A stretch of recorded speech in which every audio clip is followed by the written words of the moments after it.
Leo served as personal security for the heir to the Vance syndicate.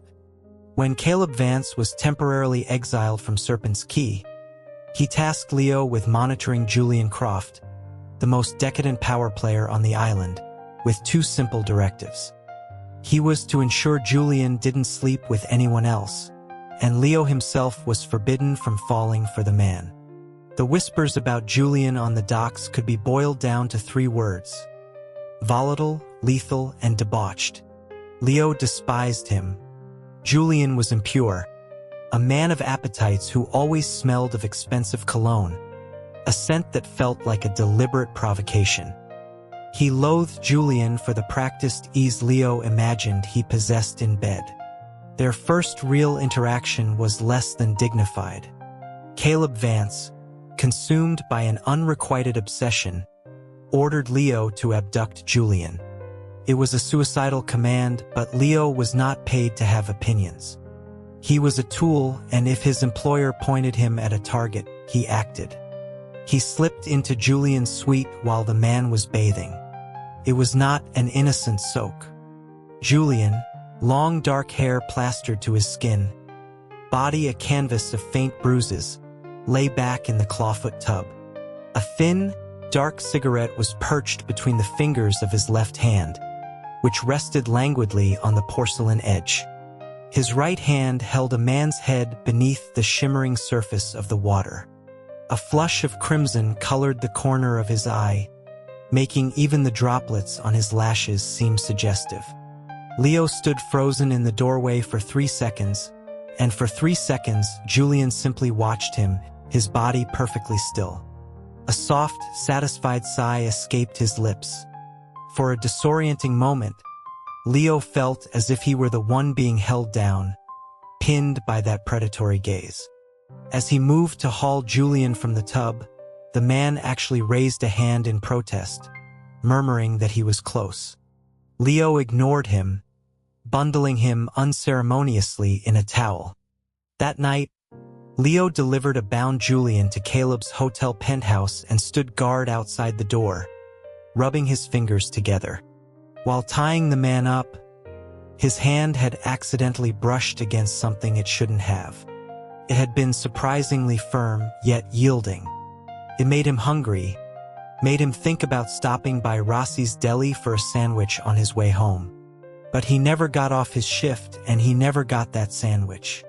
Julian had smashed a bottle over Caleb's head, and then had the audacity to take a shower before emerging. He was draped in a plush hotel robe, looking immaculate and refreshed, while on the floor, Caleb Vance was bleeding out onto an antique Persian rug. A cold dread seized Leo. If the boss's son died, he died too. He scrambled to check for a pulse. Leaning against the doorframe, Julian lit another cigarette and asked in a low murmur if Leo thought he was soft. Leo's fingertips tingled and his throat went dry. He shot Julian a venomous glare. His boss was dying, and this man was concerned with whether he was soft. Julian let the cigarette hang from his lips, shrugged open his robe, and twisted his hip to show Leo the pale flesh. He told him it was bruised, a faint smile playing on his lips as he pointed out the 5 distinct marks his fingers had left. He complimented Leo on his strength. For days after, Leo's dreams were filled with that image. Julian's beauty was a dangerous distraction, one that could make you forget he ran the South Wharf, that he was Silas Vance's indispensable and untouchable right hand. When Silas learned his son had been assaulted, he had to apologize to Julian. The boy was young, he'd said, and didn't know any better. Julian had flicked ash from his cigarette and remarked with a smile that Caleb must be turning 20 soon. That silenced the old man, who promptly decided to send his son overseas for an extended business education. Silas Vance knew perfectly well that if he didn't discipline his son, Julian would do it for him. He could protect Caleb from other threats, but Julian was different. His cruelty was as legendary as his promiscuity. He feared Julian would kill his heir. Nobody who clawed their way to the top on Serpent's Key was a saint, but Julian was in a league of his own. Mostly because he had an army of lovers and was a master of turning them against his enemies. Caleb, of course, refused to leave. It took a gunshot from his father, landing inches from his foot, to make him compliant. Silas Vance had plenty of sons, after all. Before he left, Caleb was made to formally apologize. He went to Julian and dropped to his knees, his words a torrent of remorse. He claimed temporary insanity, swore he'd only see Julian as an uncle figure from now on, even promising to care for him in his old age. After the absurd performance, he announced that since he was leaving, he could no longer fulfill his filial duties, and so he was giving Leo to Julian. He told Julian to use Leo as he saw fit, as a token of his apology. Julian listened with an amused, almost gleeful expression, his hands busy disassembling and reassembling a pistol on the coffee table. When Caleb finished, Julian leaned forward and pressed the muzzle of the reassembled gun to the younger man's throat. Caleb froze, his breath catching. Leo watched Julian, his own hand drifting to the weapon holstered at the small of his back, ready to put a bullet through that beautiful head. The patriarch's final order had been clear. Leo's only responsibility was Caleb Vance. Julian's authority meant nothing. Then Julian smiled, a slow, languid curve of his lips, and let the pistol go. It slid down the front of Caleb's shirt, landing heavily in his lap. Caleb cried out, doubling over. Leo felt a sympathetic pang in his own groin. Julian patted Caleb's head like a dog, then melted bonelessly back into the sofa, looking pleased. He told his dear nephew that he'd be waiting for him to come back and take care of him. Leo's new orders from Caleb had been delivered in 2 curt sentences. He was to watch Julian and not let him be with anyone, and he was not to fall in love with him. Leo stuck to Julian like a shadow. After sleeping for most of the day, Julian prepared to go out for the evening, dressed in a sharp suit, his hair styled, a cloud of expensive fragrance heralding his approach. He had a bad habit of going out alone, but since Leo's abduction attempt, he'd learned to bring a bodyguard. Just one. As Julian's chosen man walked ahead, Leo, standing by the door, timed it perfectly, extending a foot and sending the man tumbling face first down the stone steps. Leo rushed to his side, asking with false concern if he was all right. The man looked up, his face a mask of blood. Leo offered to cover his shift for him, then let go. As the man collapsed again, Leo took his place. Julian was already in the back of the town car. When Leo opened the door, Julian gave him a bored glance, looked away, then did a double take, his eyes raking over Leo from head to toe.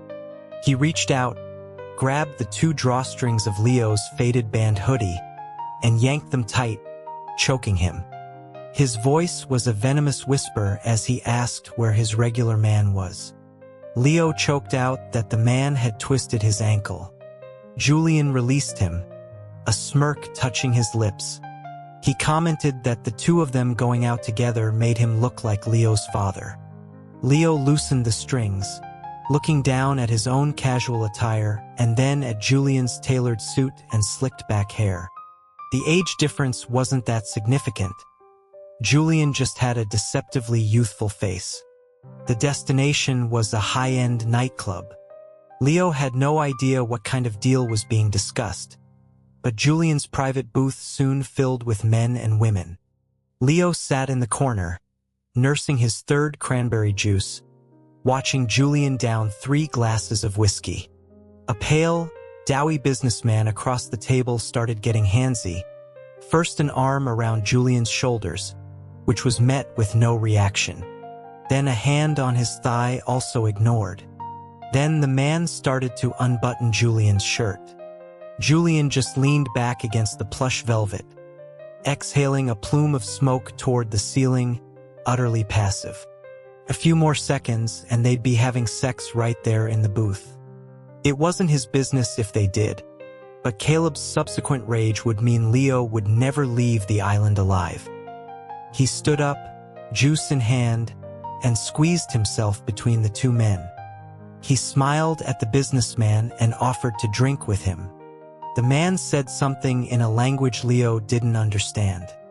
Julian provided a two-word translation, and the man's face lit up. They drank, a bizarre camaraderie forming between them despite the language barrier. Julian sat beside them, propping his head on his hand and refilling Leo's glass, looking thoroughly entertained. A strange warmth spread through Leo's limbs, a heavy, downward pull. Something was very wrong. The businessman grew bolder, pressing against him, his boozy breath hot on Leo's face. A hand squeezed his thigh hard. A switch flipped. Leo shot to his feet and landed a clean punch on the man's jaw, knocking him to the floor. Julian, startled, swore at him, asking if he was insane. Leo, his lips pressed into a thin line, stated that the man had touched his leg. Julian stared for a moment, then covered his face and began to shake with laughter. He told Leo to run. No one chased them. Once they were in the car, Julian started unbuckling his pants, kicking Leo's seat and telling him to drive since he'd been drinking. Julian's belt was half undone when he suddenly erupted in anger, demanding to know what Leo was even good for. He couldn't drive, he'd ruined a perfectly good business deal, and he'd thrown himself into a drinking contest he couldn't possibly win. He raged about how Leo flinched at a simple touch as if his life depended on it, questioning why Caleb had sent him, accusing him of being a curse. Leo's own temper flared. He retorted that he couldn't stand seeing the man touch Julian. He stared at the half-unbuckled belt, thinking of Julian as a whore, imagining him presenting himself to that businessman just like he had to Leo in the hotel room. Julian was not moved by the sentiment.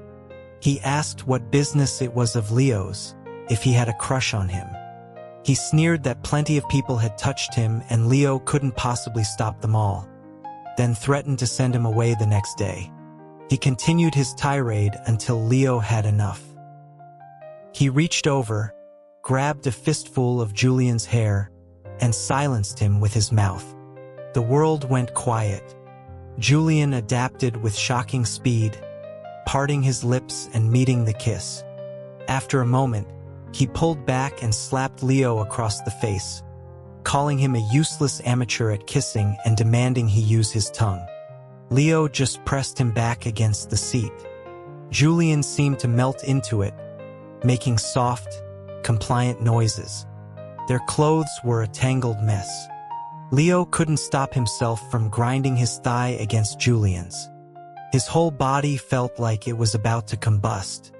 Julian's voice was laced with amusement as he complained that Leo was going to rub a hole in his pants, asking if he was carrying a grenade in his pocket before playfully flicking him. Leo hissed in pain. He took a breath, stared at the space between Julian's thighs, then pushed him down flat and arranged his legs, holding them together. Julian mumbled a protest, something about finding a seam, not him. Leo ignored it, pressing his knee between Julian's legs, feeling the impressive bulge of his trousers. The fabric was stretched taut. He slapped it hard. Julian gasped, asking what he was saying. Leo repeated it, calling him a fat ass. Julian's voice was a strained whisper as he told Leo he was crazy and to let him go. Leo squeezed the firm muscle of his thigh, and Julian's protests dissolved into broken moans that were both beautiful and agonizing to hear. After a moment, Julian fell silent. Dissatisfied, Leo slapped his thigh again and commanded him to make a noise. A sob broke from Julian's throat as he threatened to kill him. After that night, Julian avoided him. He specifically instructed the head of his security detail not to assign Leo to his personal shift. Leo's memory of the end of the night was a drunken haze, and for the life of him, he couldn't figure out what he'd done wrong. Julian had been smiling when he poured him drinks. For 3 days, he didn't see Julian at all. A call from Caleb came through, and Leo could only stand there and take the verbal abuse, unable to offer any information. The constant pressure from Caleb and the frustrating silence from Julian were maddening. These men were all sick. He was posted as a sentry at the gate of Julian's villa. For 5 days, the house remained empty. A colleague mentioned Julian was likely at a casino or a bar, either screwing someone over or getting screwed. Leo clenched his fist, hating the phrase. The attitude of Julian's men toward him was a strange mix of fear and contempt. Everyone on the island knew he'd slept his way to his position. They whispered about the men he'd been with, even some of his own subordinates, calling him a used-up whore. But in the next breath, they'd speculate on what it would be like with him, wondering about his legendary skills. One of them sized Leo up and remarked with a knowing grin that he seemed like Julian's type, asking him to share the details if he ever got chosen. Leo found it all disgusting. He cut the man off, stating flatly that he wasn't interested. The guard pressed him, asking why not, since everyone on the island wanted a piece of Julian. Leo's voice was cold as he replied that he found him dirty. Just as the word left his mouth, a car cut through the downpour and pulled up to the gate. The chatty bodyguard next to him instantly straightened up, his lewd expression gone. A driver got out, opened an umbrella, and escorted Julian from the car. He came to a stop beside Leo, smelling of rain and the metallic tang of blood. Leo risked a glance, certain he wouldn't be noticed. At 6 feet, he had a few inches on Julian, an advantage he used to study him. Rainwater clung to the ends of his dark hair. His jaw was sharp and pale, the tip of his nose flushed, and a small cut marred his full lower lip. It looked like he had just been kissed violently. He truly was debauched, letting anyone treat him that way. Leo looked away. A pale, long-fingered hand reached toward him, ghosting over his hip.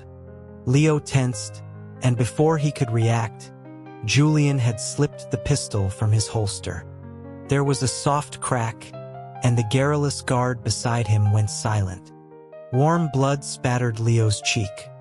Julian, his eyes downcast, hooked a finger in Leo's belt and slowly pushed the warm gun back into place, right at the front, muzzle down. His voice was a low, husky whisper as he advised Leo to speak ill of him more quietly next time. The placement of the gun was intentional, a clear threat. For the first time, Leo distrusted his own weapon, terrified it would discharge. But he didn't dare move it. The rain intensified, and the body at his feet began to bloat. He nudged it with his foot, pushing it into a growing puddle. The driver re-emerged from the villa and told him to bring Mr. Croft a glass of warm milk in half an hour.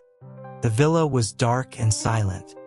Leo used the weak moonlight filtering through the windows to navigate, finally pushing open the bathroom door.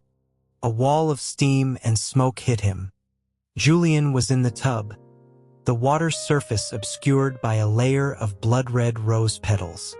The floral scent mixed with the smoke was overpowering.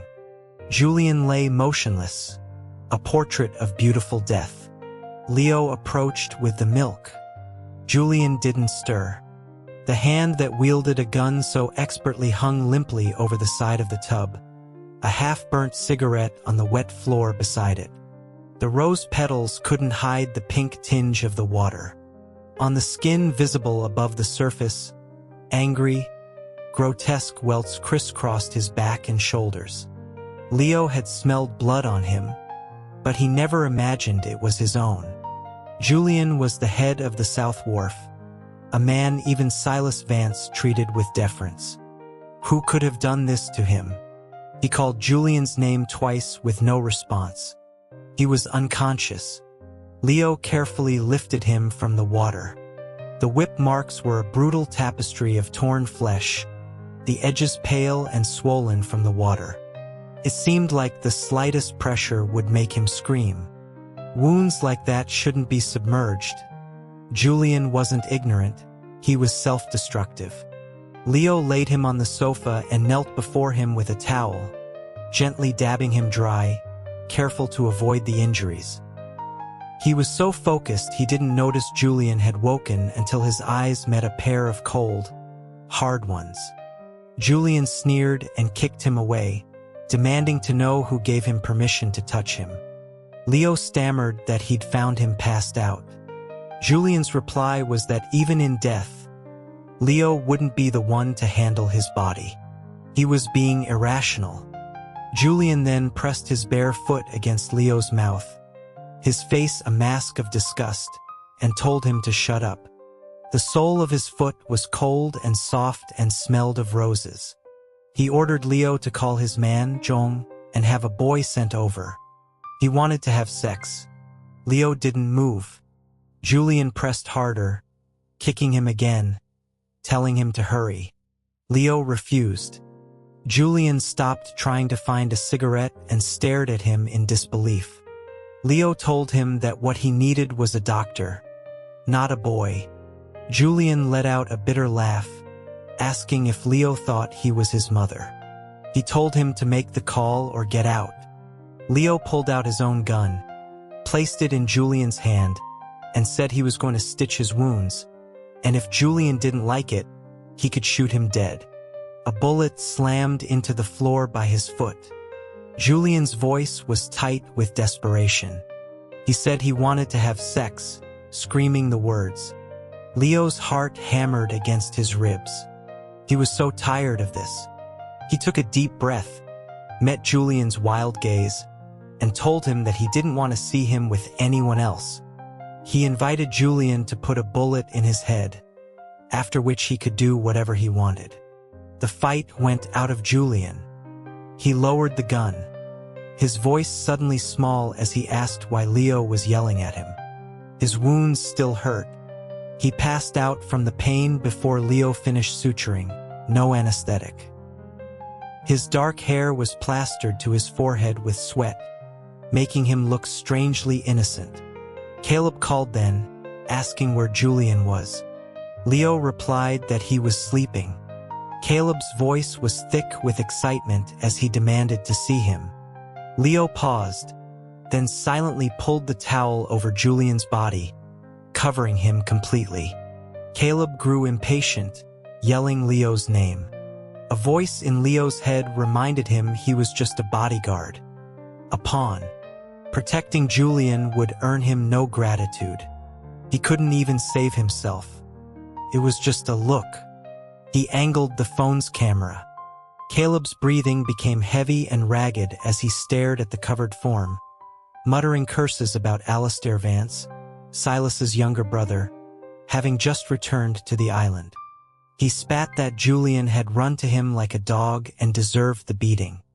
He questioned what Julian saw in a bastard like Alistair. Leo had heard the name before, always linked with Julian. Alistair had brought Julian to the island. He was Julian's first lover. Then a powerful client had taken an interest, and Alistair had given Julian away. The guards spoke of it like island folklore. He was locked in a room for 3 days, and when he came out, he was rushed to a clinic, bleeding profusely.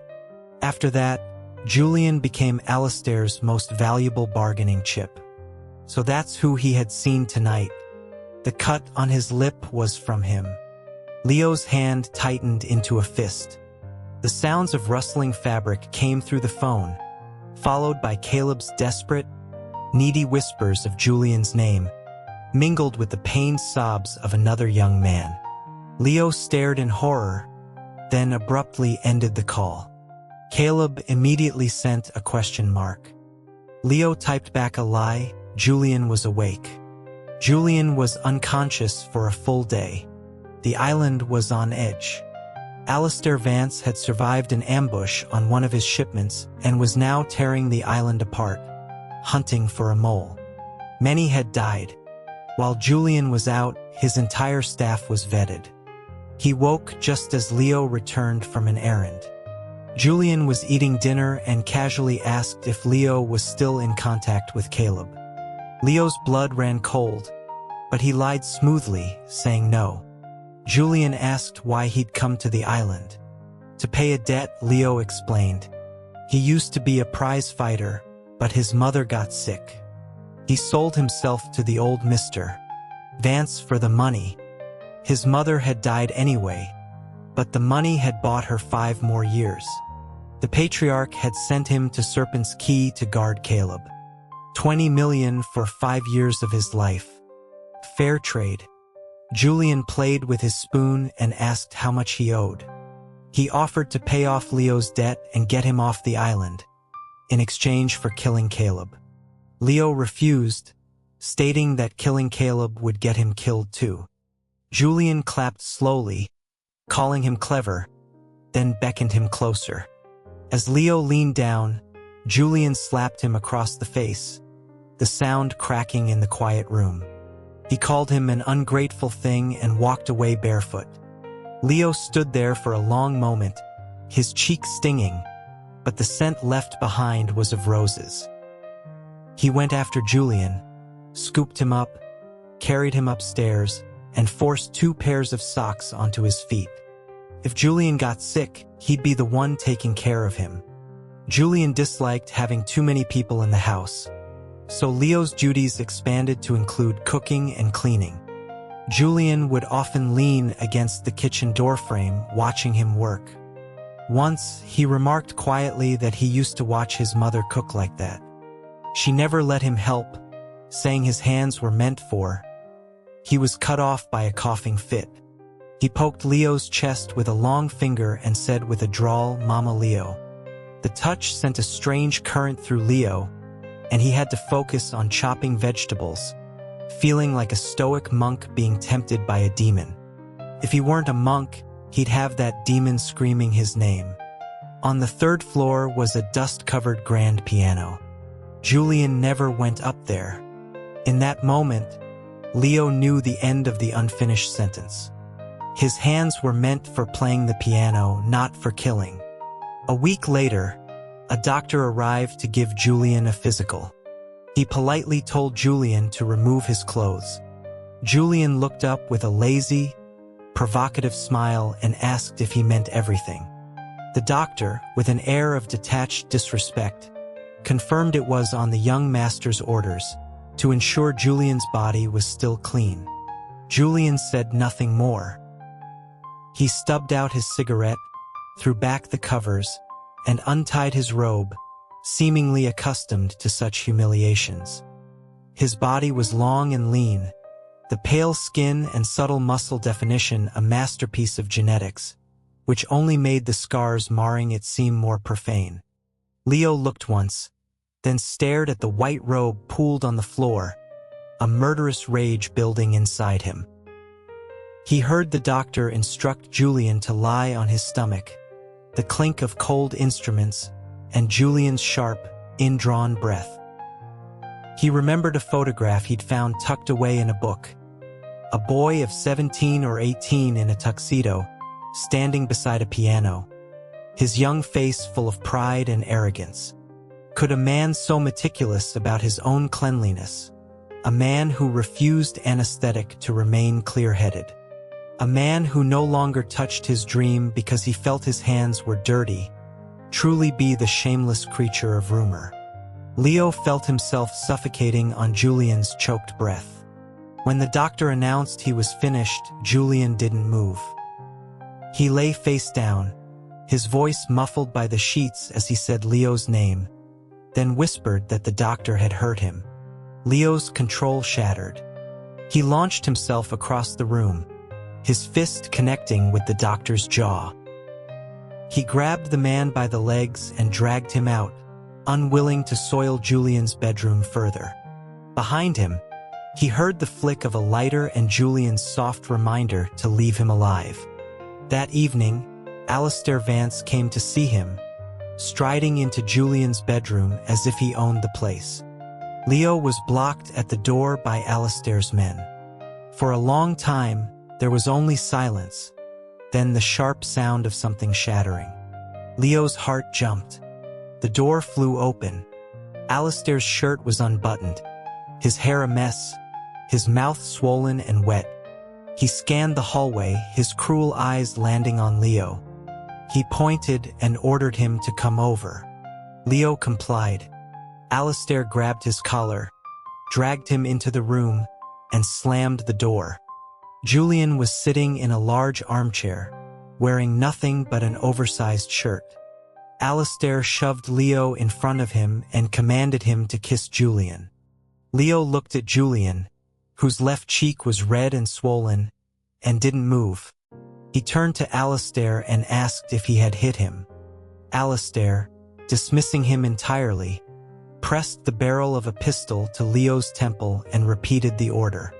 Leo remained still, his voice hard as he asked again if Alistair was responsible for the mark on his face. Julian's eyelashes fluttered. Alistair sneered and cocked the hammer. So what if he did? Yes, so what? Leo felt for the knife in his pocket. He was nobody. Alistair lost his patience. He could kiss Julian. He could kiss him anytime, but not like this, not as a tool for his humiliation. He would not become one of the men who hurt him, not even in death. Julian sighed, reached up, and pulled Leo down by his tie. Their lips crashed together, cold and tasting of roses. Julian tilted his head back, offering the taste to him, his hands tangling in Leo's hair, caressing his ears. All of Leo's senses zeroed in on his touch, his mind going blank. Julian was an expert, and Leo's soul was unraveling under the assault. It was intoxicating, but it brought no joy. Julian knew how to kiss. He had kissed many people.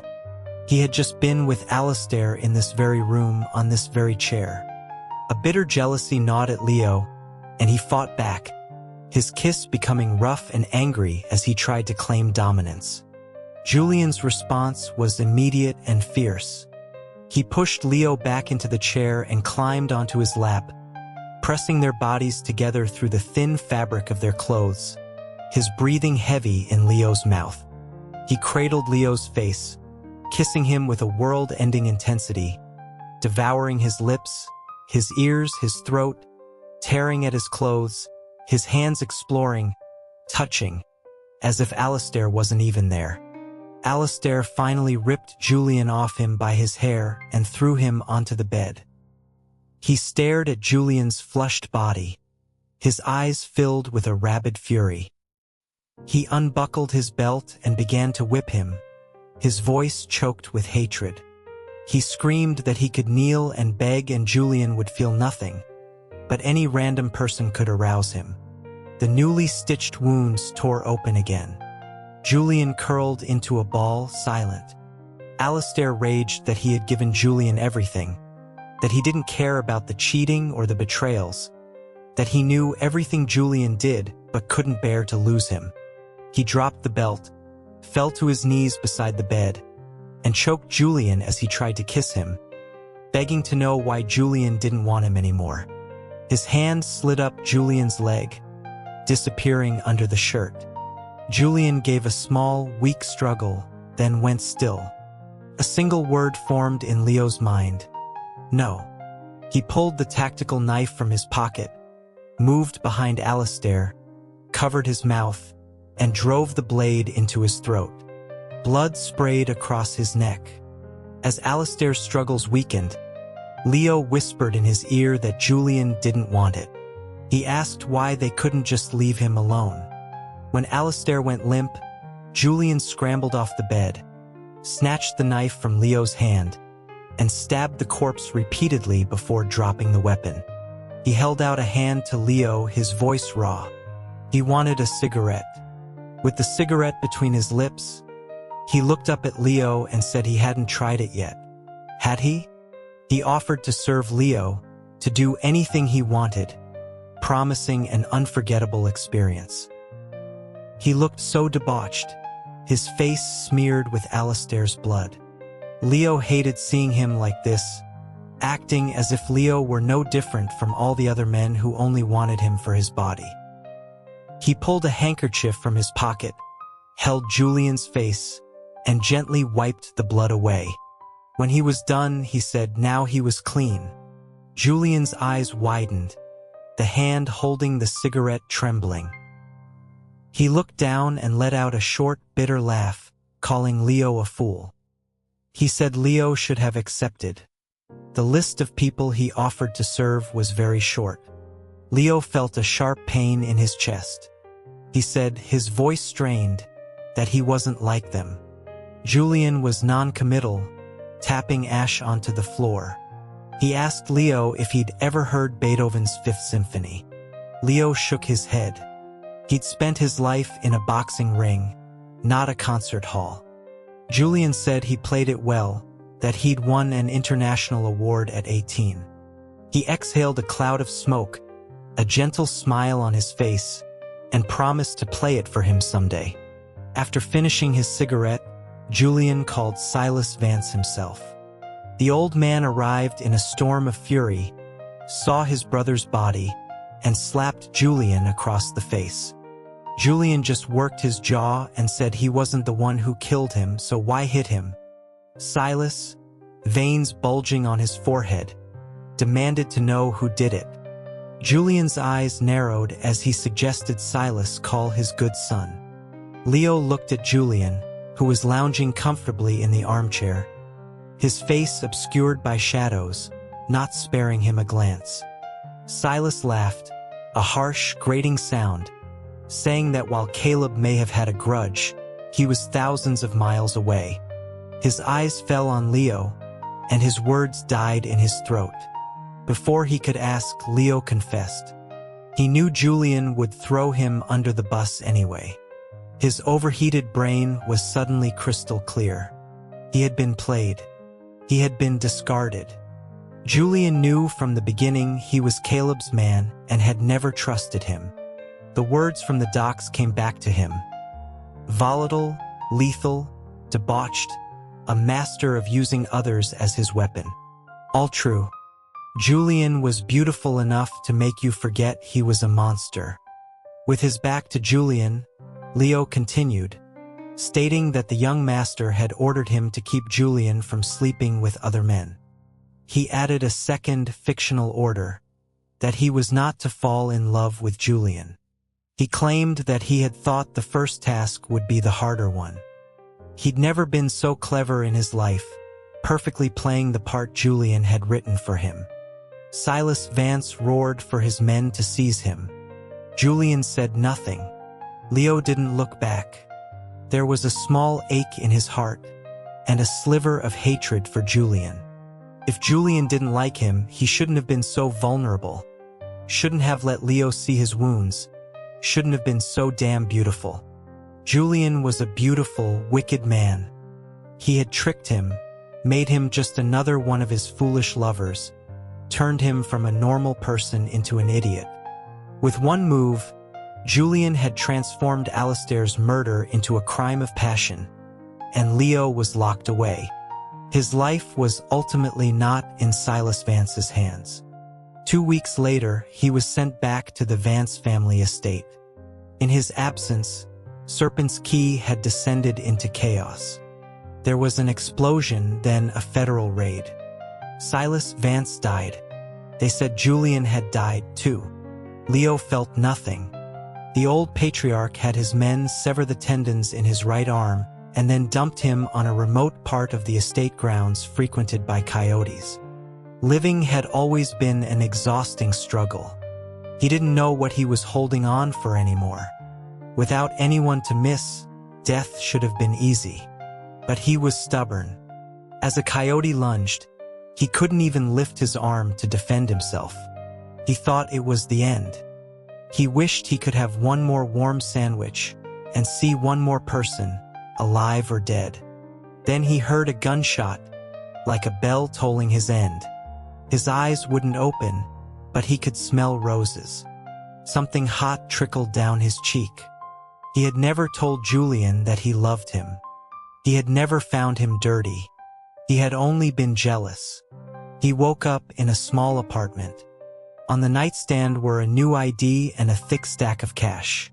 Nothing else. He pulled the blanket over his head and inhaled deeply. He did this every morning. Sometimes, very rarely, a faint trace of a familiar scent lingered. He always slept heavily, and he knew he was being drugged, but he hadn't found the source. A bar opened on the ground floor of his building. One night, he heard a piano solo. An old drunk next to him scoffed, wondering who would play classical music in a dive like this. It was Beethoven's Fifth. The glass slipped from Leo's hand and shattered on the floor. His gaze locked onto a figure in a dim corner. His body trembled, his heart pounding erratically. He stumbled through the crowd, ignoring the angry shouts of people he bumped into. As the last note faded, he reached the piano and touched the man's shoulder. A name he had held inside for so long escaped his lips, raw and hoarse. Julian. The figure stiffened for a second, then turned.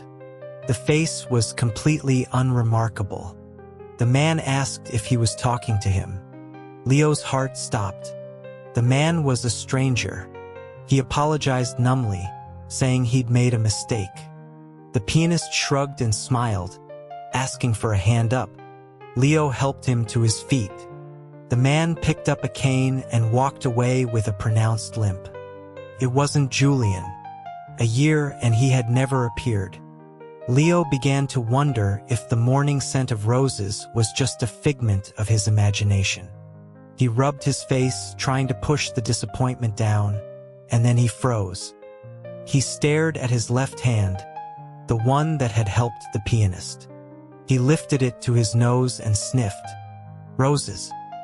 He looked toward the back door of the bar, a dark maw that swallowed everything. He ran. It was him. He knew it.